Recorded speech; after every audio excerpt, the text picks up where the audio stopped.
Welcome everyone to Daf Yomi 1 week at a time.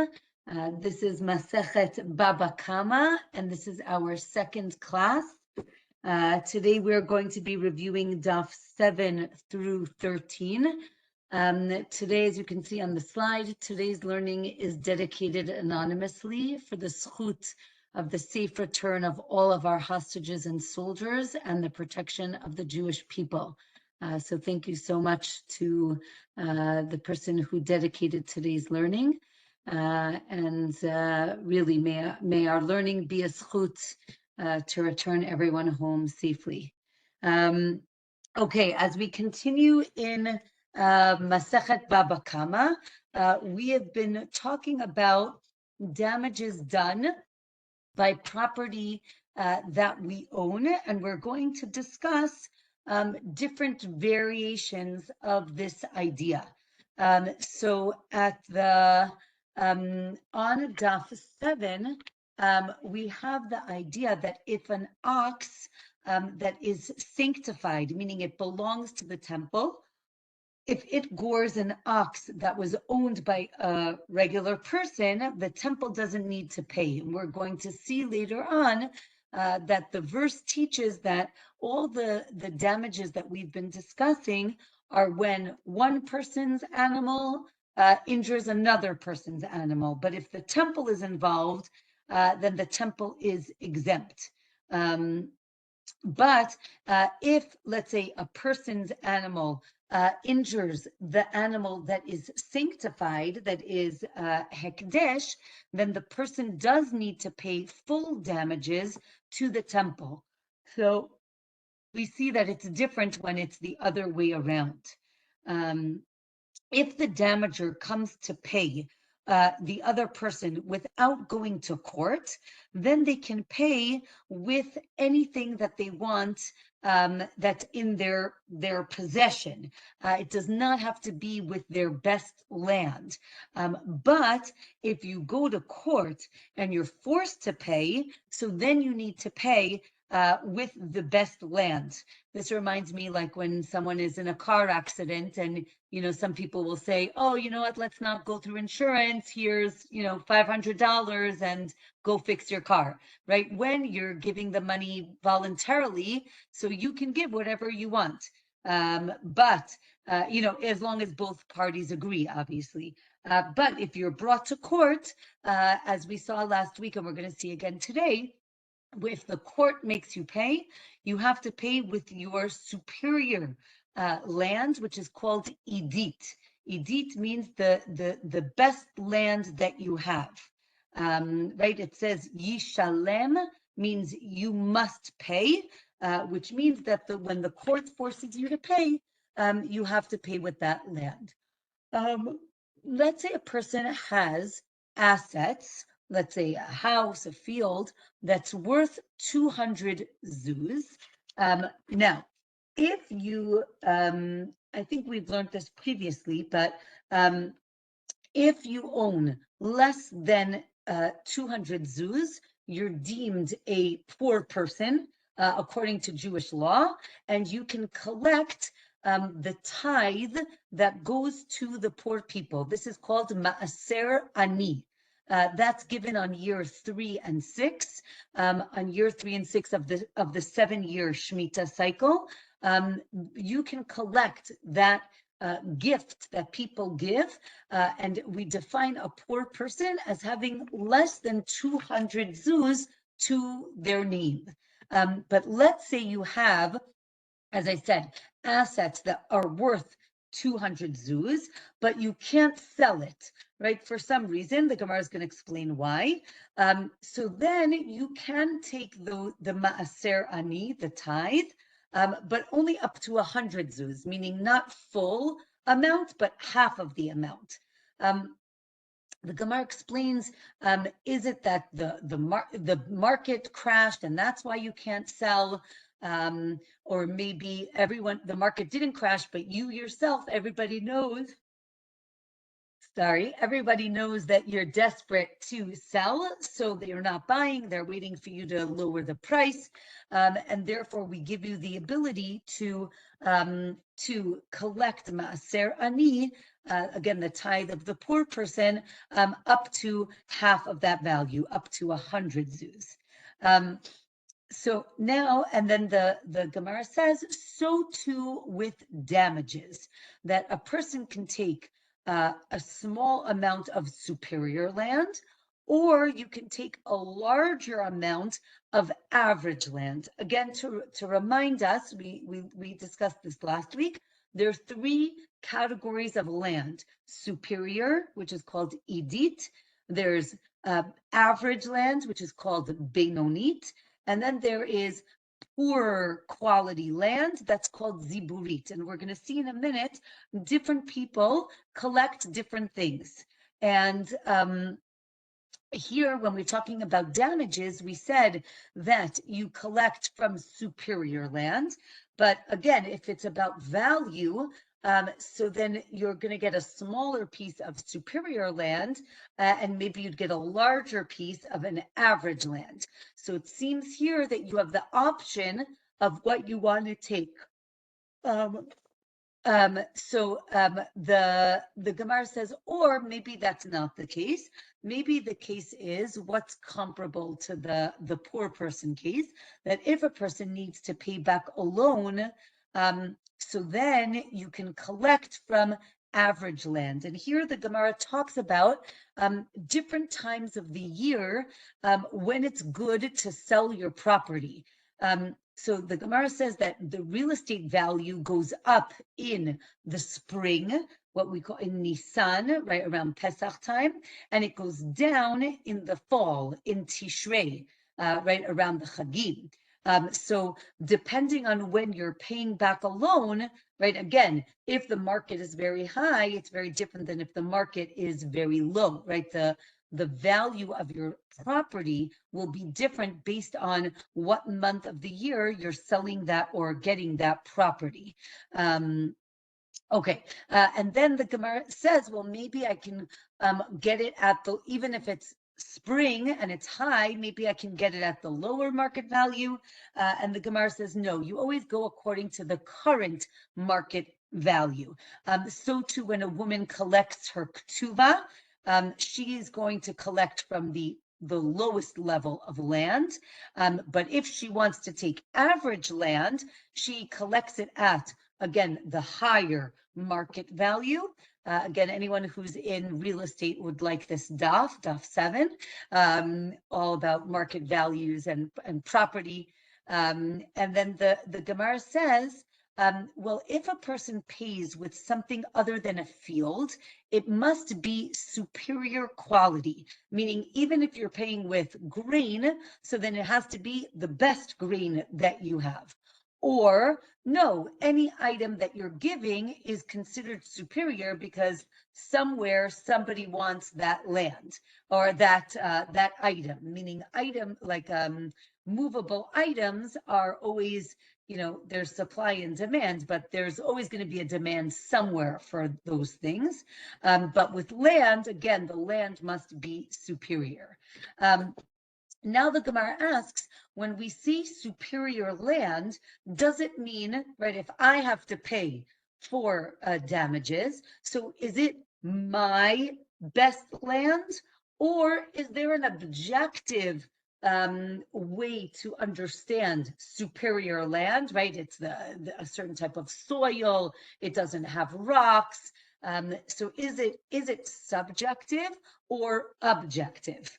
According to, and more than that, it doesn't go according to the damager or the person who did, right? The person who was damaged or the person who was responsible for the damage. So according to Rabbi Ishmael,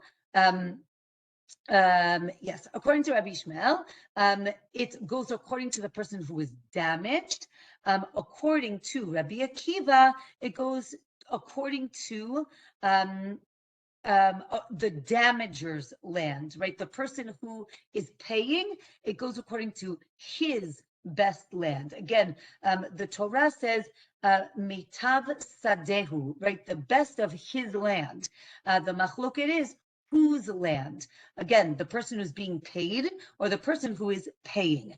The Gemara teaches which creditor gets which type of land. So again, as we said, superior land is if somebody is damaged, someone has property that was damaged, they need to pay with superior land.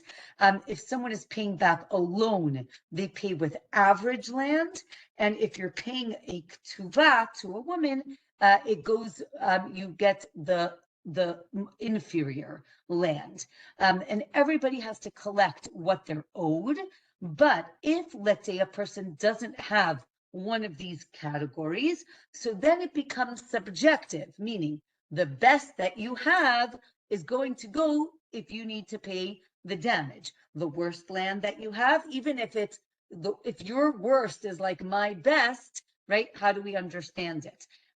So again, this is where the machloket comes in, who we go according to.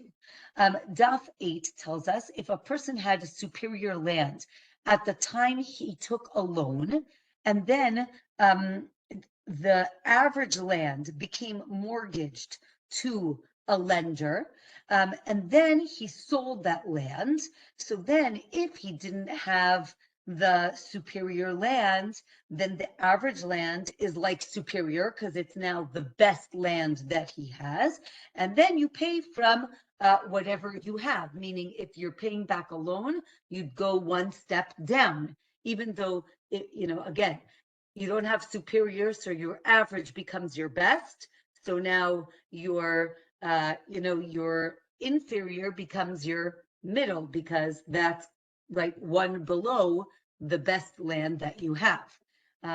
So again, it's a little complicated, but again, it's a machloket whether we go according to some objective standards of what the land, how the land is categorized, or do we go according to your best land, your average, or your inferior?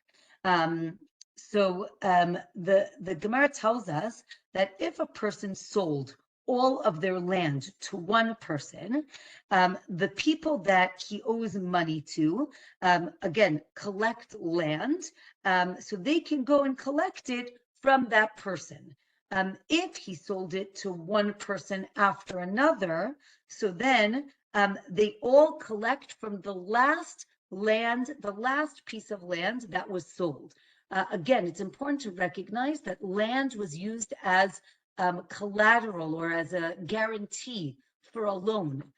So if you are owed money, you can now go and collect from that land, whether I have it or even if I sell it, if there's a lien on that land, and you can go and collect it. Again, here we're saying, do you collect it from the first person who bought, the last person who bought? So here it seems to say that you collect from the last person who bought the land, if it was sold one after the other.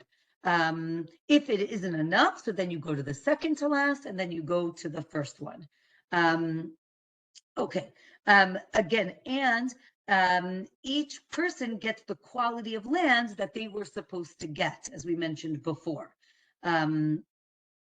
Okay, right? Because again, a person can say, right, oh, I don't want to take advantage of this rabbinic decree if it was for my benefit, and then he can go and collect what he needs to collect.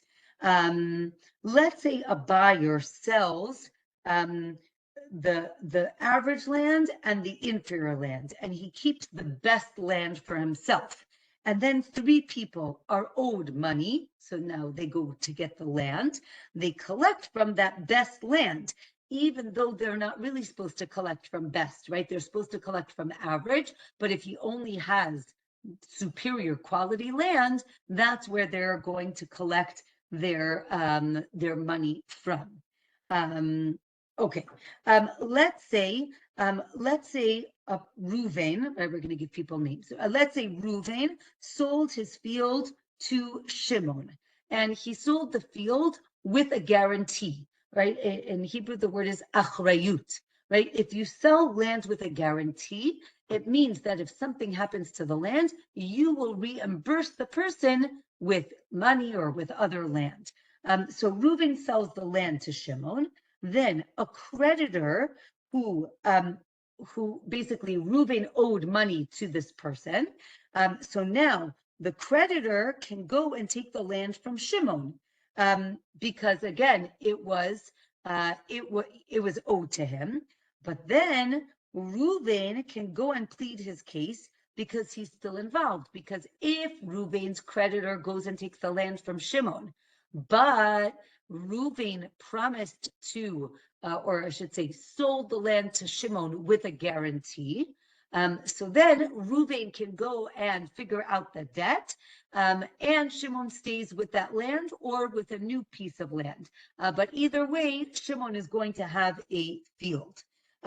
If Reuben sold his field to Shimon without any guarantee, so presumably for a much cheaper price, then if someone challenges Reuben that he doesn't really own the land, there's nothing to do because Shimon doesn't have any guarantee on the land.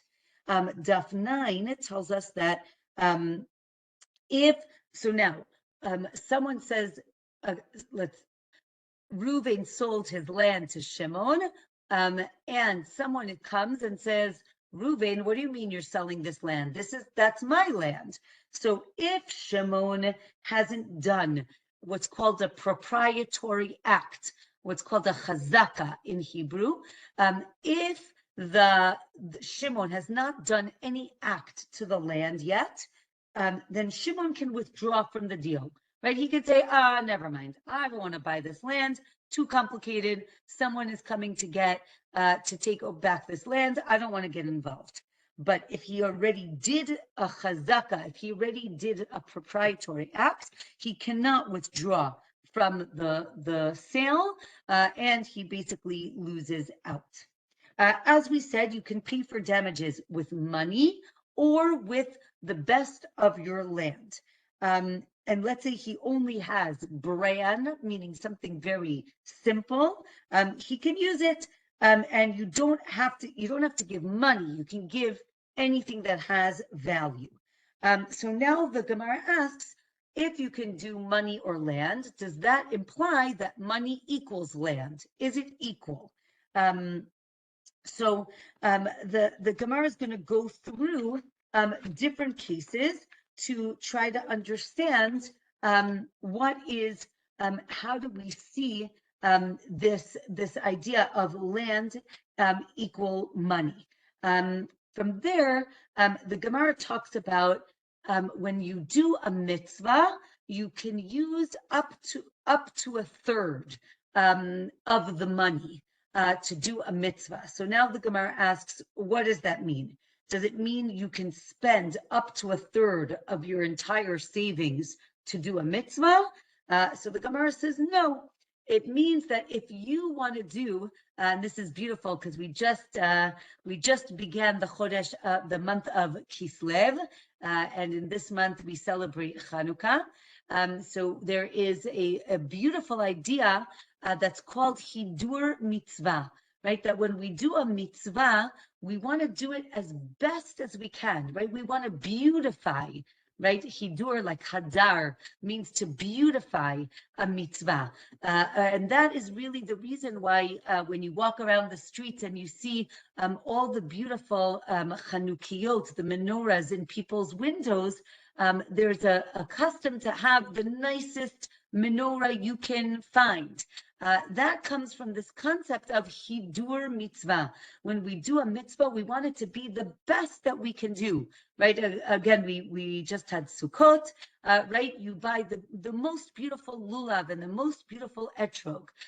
So the Gemara teaches us that when you want to beautify the mitzvah, so you should spend up to a third more of the original value to beautify the mitzvah. So if the lulav and etrog costs 100 shekel, so then you can spend like 133.33 shekel to buy a nicer lulav and etrog, right? It does not mean that you have to take a third of whatever is in your bank account to buy the lulav and etrog. So again, just a beautiful idea as we go into the holiday of Hanukkah soon. Okay, next Mishnah. That was a little break in the discussion about damages. Let's go to the next Mishnah. So the Mishnah tells us that if you need to guard something, right? If you have a responsibility to guard something, you basically, if it went to go and damage something, you facilitated that damage because you didn't guard it well enough, and therefore you need to pay. If you facilitated part of the damage, then you need to pay. You need to pay back the damage and maybe even the entire damage, and we'll see what that means. Now, all of these things that when we're talking about having to pay back for damage, we're talking about things that were not sanctified, right? Again, as we mentioned at the beginning, the thing that was damaged needed to be owned by a person, not by the temple. And it needs to be owned by a Jew. And the damage could have been done anywhere except for in the domain of the damager, right? So if I own an ox and your cow, your whatever sheep comes into my property and my ox damages your sheep, I'm not responsible. You should have been watching your sheep. Why is it in my property? And we'll see more about that later. And you're liable for damage that was done in a shared space, which means, let's say you and I own a field, and again, your sheep and my ox are in the same area. So then if I know that your sheep are there, I have to watch my ox, right? I can't just say, oh, it's my land, because we're sharing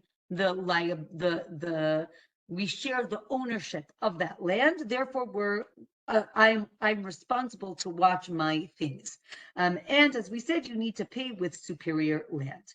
Okay, so now the Gemara explains, if someone gives an ox or a pit to be watched to a person who the Gemara deems as not having the mental capacity to watch it, right? So cheresh, shoteh, and katan, which means a deaf mute, a person who is insane, or a minor, right? So if you asked one of these people to watch, so then the owner is responsible, meaning you don't give a 6-year-old the responsibility to watch the ox. That seems common sense. But again, if you're the one who gave over the reins, so then you're responsible.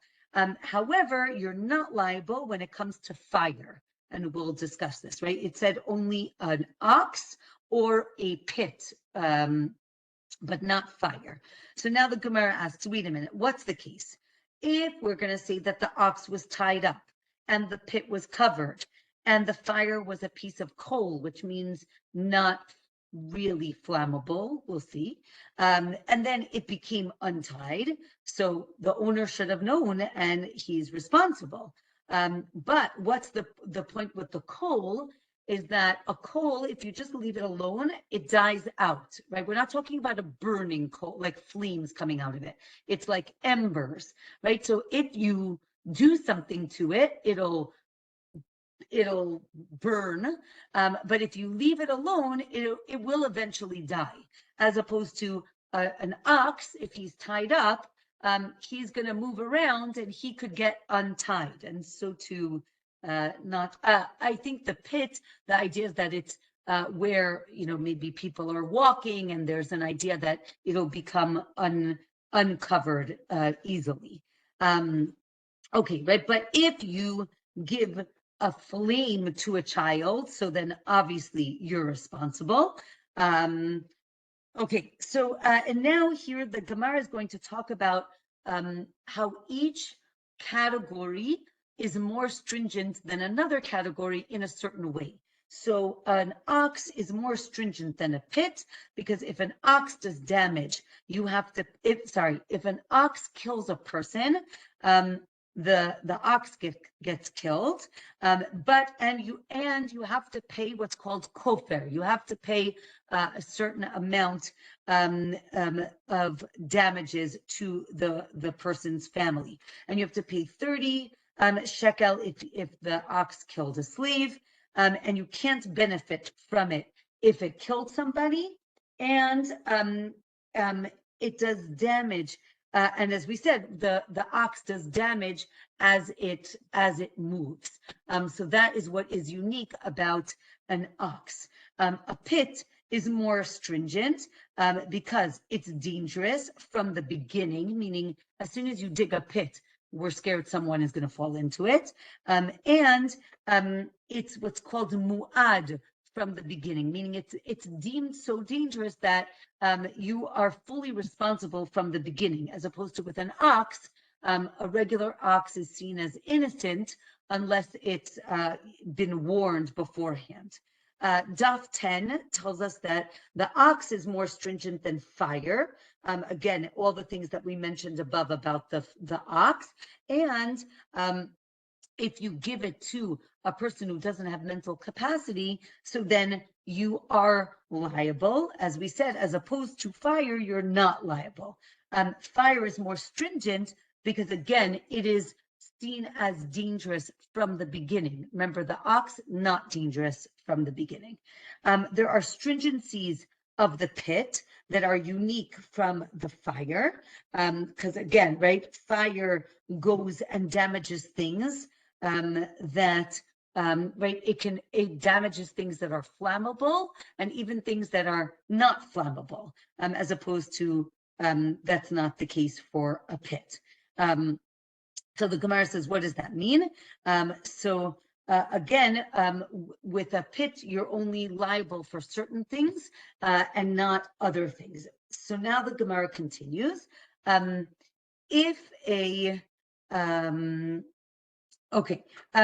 let's talk about the pit. That if an animal was sanctified, but it has a blemish.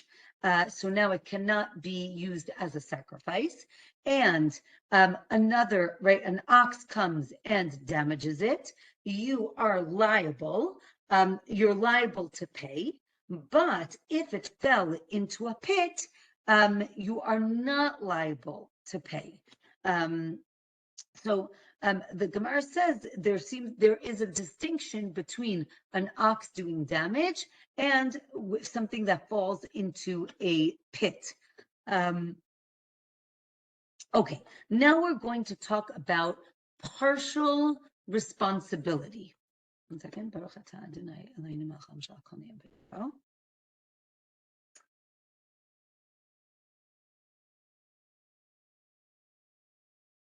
Okay.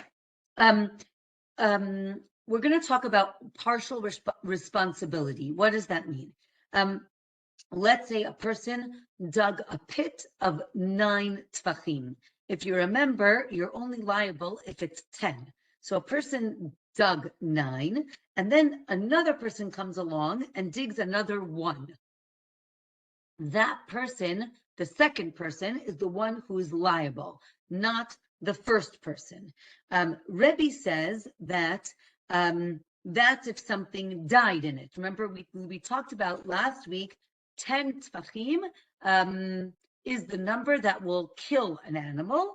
But if something fell into this 10 tfachim pit, and it only got damaged, so then both of them are liable. Because remember, the first person dug 9, right? So if the first person dug 5 and the next person dug 5, only the last person would be liable. But because the first person dug 9, he already became liable to pay for damage, not to pay for death, but to pay for damage. Right? Let's say someone added bundles to a fire. Both should be liable, right? How do we see liability? Let's say 5 people sat on a bench, and then a 6th person comes and sits down and it breaks, right? This is like every kid's nightmare, right? So like you sit down and the whole thing breaks. So who's liable? The last person, because they were all sitting there and nothing happened. So even though it's true that it was the collective weight of everybody, the last person who's the one who caused it to break, that person is liable. In the another case, the Gemara talks about a very serious case, right? If 10 people hit a person, either all together or even one after another, and then the person dies, right, from this terrible attack. So all of them are exempt because we don't know which one was the one who killed him. Or maybe we say the last one that hit him is the one that's liable. So again, here we see this idea of partial responsibility, but liability, and who is liable to pay or to be punished in depending on the case. Okay. Hold on one second. Okay. Now the Gemara is going to talk about paying back. Let's say the animal died, right? Let's say the case of the pit. An animal falls into a pit and dies. So now, do you replace the damage, or do you reimburse the damage? Meaning, what do we do? Is the owner of the dead ox, does he need to deal with the ox? Right, again, there's now an ox at the bottom of the pit. Who is responsible to pay for or to get rid of that that ox that's at, or whatever, that animal that's at the bottom of the pit? So we say that the owner of the animal needs to deal with it, and they get to keep that animal. Again, there's some value to the dead animal, right? You can sell the hide, you can sell the meat, to various different things. And the damager pays for the difference in the value, right? So again, if a live, let's say sheep, is worth 100 shekel, and now the dead sheep is worth 30 shekel. So then the owner keeps the 30 shekel worth of the dead sheep, and then the damager pays 70, right? So that this way the damaged party gets reimbursed completely between those two things. And this is learned from different verses that talk about damage. Now the Gemara talks about another concept, which is the loss that of the value while the time that let's say the animal is at the bottom of the pit. This is called prat nevela. Nevela is a dead animal, the carcass. Prat means like pachot, lessons, depreciation. So the Gemara says that the loss that the dead animal depreciates between the death of the animal and the court case is on the damaged party, not on the damager's responsibility. Meaning he owes from the time that when the accident happened, and if it takes time, that's your fault. That's not his fault, right? Meaning the damaged party has to get the ox out, whatever, the animal out of the pit, and then sell it. If you take your time to do it, that's not the damager's fault. So you need to, do it as fast as possible. Daf 11 tells us that there's a machloket who incurs the loss of that value, right? Again, either the damager or the damaged party. So the Gemara says, no, everyone agrees that it's the damaged party's loss. Rather, the machloket is who needs to remove the carcass from the pit. And again, as we said, it's either or. So they have to get the animal out of the pit. Let's say a person stole an animal and then it died. So they get to keep the carcass, and then they have to pay in full the value of the animal. We said it's different from when there's damage. If you remember, we just said when we're talking about a case of damage, so the damaged party is the one that keeps the carcass, and then the damager pays the difference. With a thief, that's not the case. With a thief, the thief keeps the animal and then has to pay the full value of the animal. And then the Gemara says, so too with a borrower. So now the Gemara says, well, what does that mean, so too? So too, like the thief, he keeps the animal and pays full? Or is it so too like the damaged party? So we say it seems that if you borrowed something and there was an accident, so then you can pay the difference as well, like with damage. And from here, the Gemara gives 7 other rulings that are not necessarily on this topic, but they were said by the same person, by Ula, and therefore we have a list of numerous rulings. So I'm going to go through them. Some of them have to do with things that we've been talking about, and others not at all. So the first is that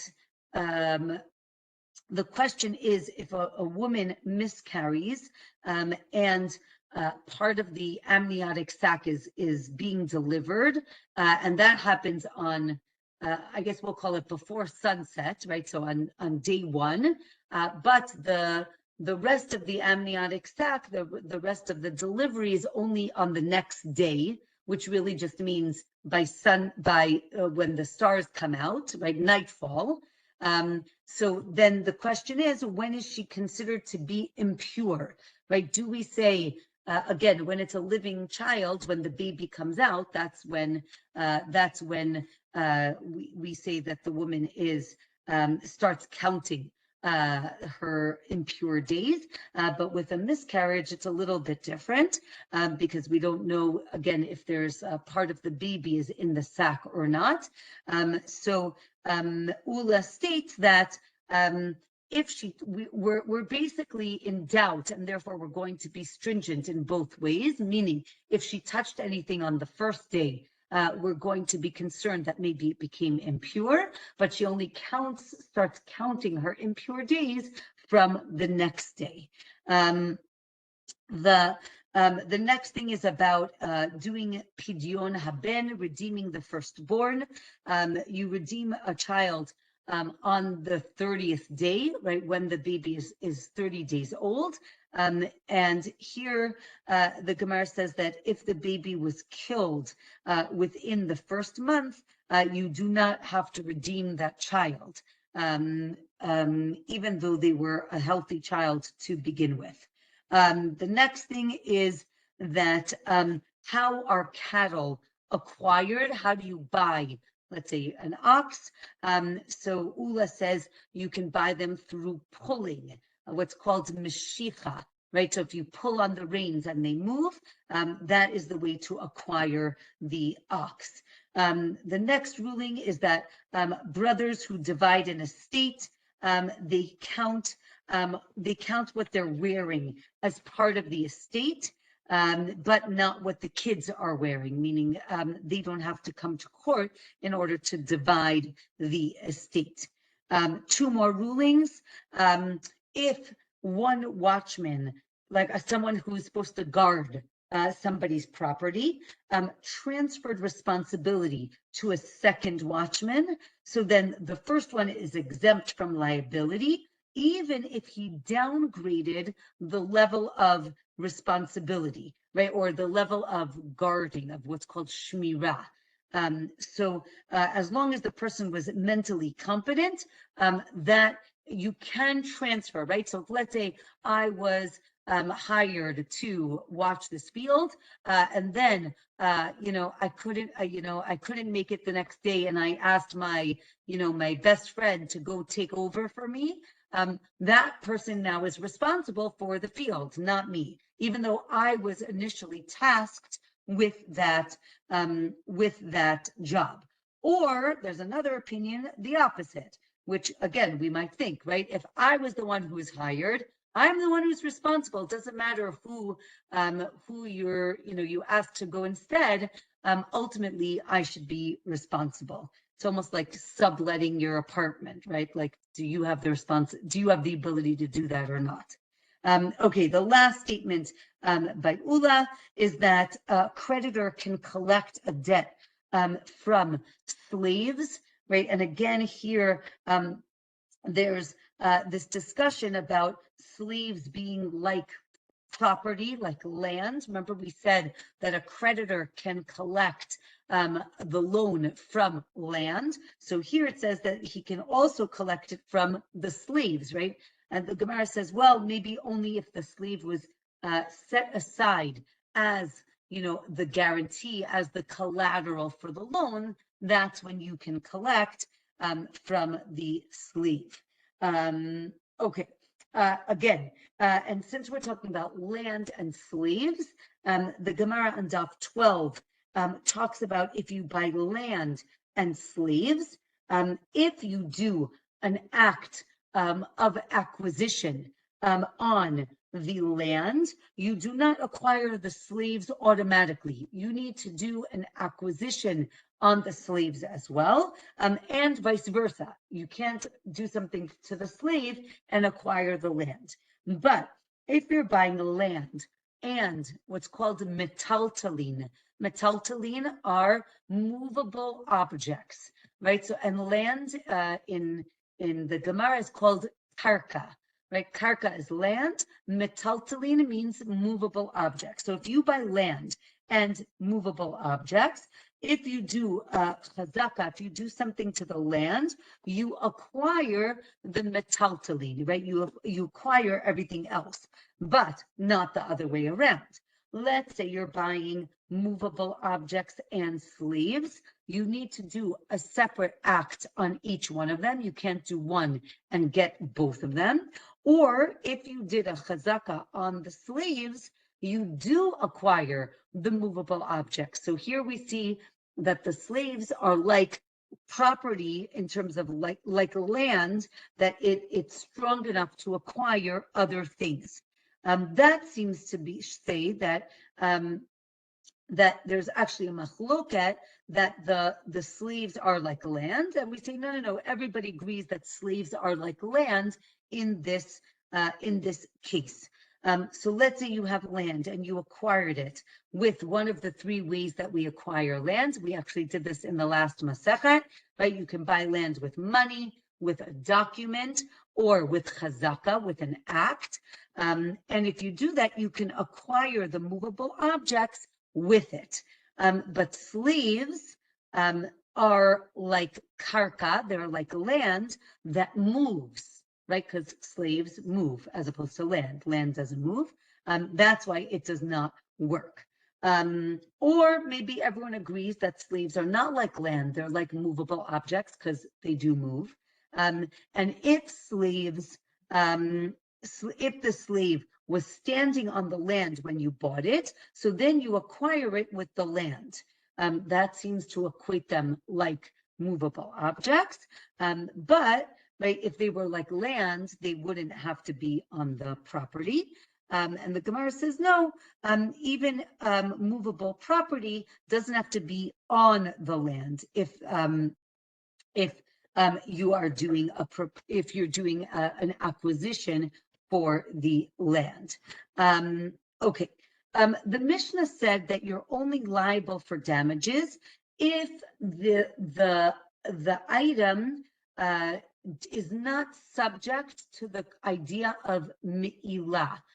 If you remember, mi'ilah or mi'ilah is when you misappropriate sanctified objects, right? So basically, I would say it's stealing from God, right? If God owns this item and you use it for yourself, you are liable for me'ilah.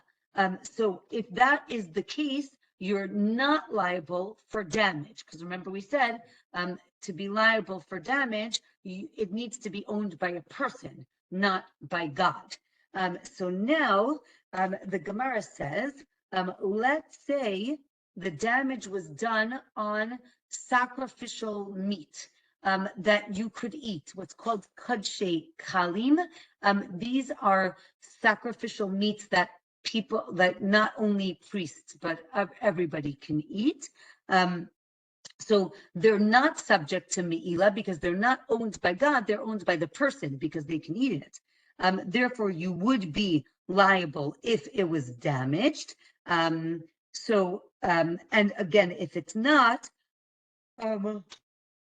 something else that if it is subject to me'ilah, you are exempt from damages. Then the Gemara says, no, that's only if we're talking about something that hasn't been sacrificed yet, right? Meaning a living sheep. But after it's sacrificed, even though you get to eat from that sacrifice, it's as if God is sharing the meat with you. It's not yours, it's God's. He's just letting you eat from it. So that's not the case. Okay, and then the Gemara talks about different things that are not subject to me'ilah, meaning things that might seem to be sanctified, but they are not subject to me'ilah. So that is like the tithe of the animal, what's called maaser behima. It's different than a firstborn, and it has different rules. Or maybe we're talking about property that doesn't have me'ilah, meaning the property of a person. But, right, again, and here, back to talking about animals that were sanctified. Let's say an animal was supposed to be a shlamim, what do we call it? Not a burnt offering, forgot the name in English of a shlamim. Wait, you wrote, Zohar, you wrote it in Hebrew. Peace offering. Oh, peace offering. Oh, yeah, I was going to say a payment. Yeah. Okay, thank you. Shalom, right. So thank you very much. It's a group effort. So a peace offering, a shlamim. So this animal, let's say this animal caused damage.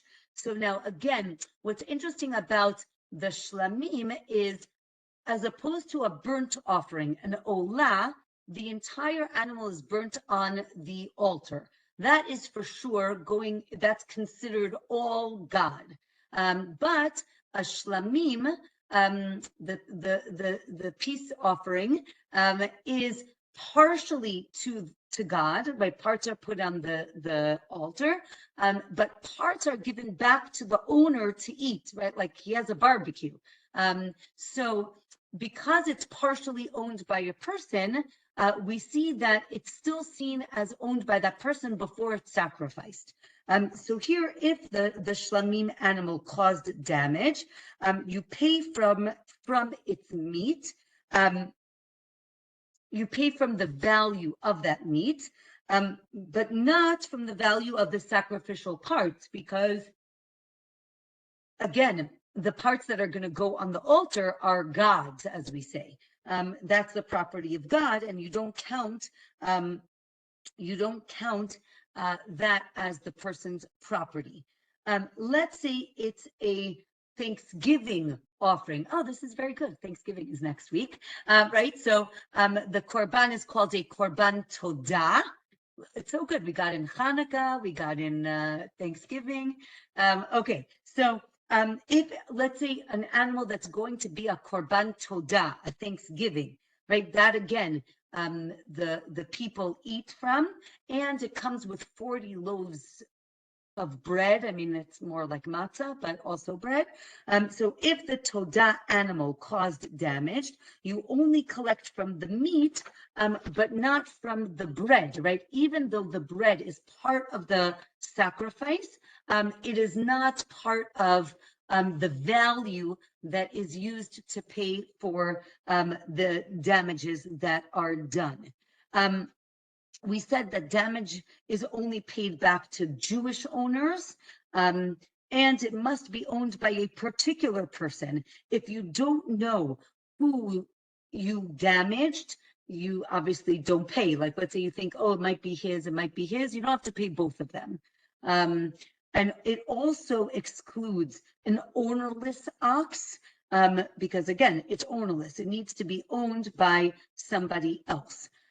If a person sanctified or made his ox ownerless, after the ox did damage, he's exempt from making payments, because when he needs to make payments, the ox isn't his anymore, which seems to be a little tricky. You're also exempt from damage if it's done on the damager's property. Remember, we said, like, if you come onto my property and my ox does damage, that's your fault because you shouldn't have been there. And we said, if it's shared property, you're liable. And if, if Reuven borrowed an ox from Shimon, and then it damaged Reuven's ox, right? Again, Reuven takes Shimon's ox and puts it on his property, and that ox goes and damages another of one of Reuven's oxen. So then he's exempt, because, meaning Shimon is exempt from paying, because Reuven needed to watch Shimon's ox, right? You borrowed it from me, so you have to watch it, right? I'm not responsible for it if you took it. Maybe the case is different. Let's say Reuven's, right? Again, Reuven borrowed Shimon's ox, but now Reuven's ox damages Shimon's ox again. So now the question is, wait, Reuven only accepted liability for the ox in case something is going to happen, that it's going to do something, but not responsibility if he damaged something else. So he is not liable to pay back. If he did take upon himself liability for damage, so then he has to pay. But let's say the wall broke down at night, or a bandit let it out, and then he does some damage. So then he's not responsible, meaning you're not responsible for things that are beyond your control. Okay, I think we are going to stop here. Wishing everyone a Shabbat Shalom. I'm happy to open it up to questions or comments for the last 5 minutes. I'm going to stop the recording. Shabbat Shalom.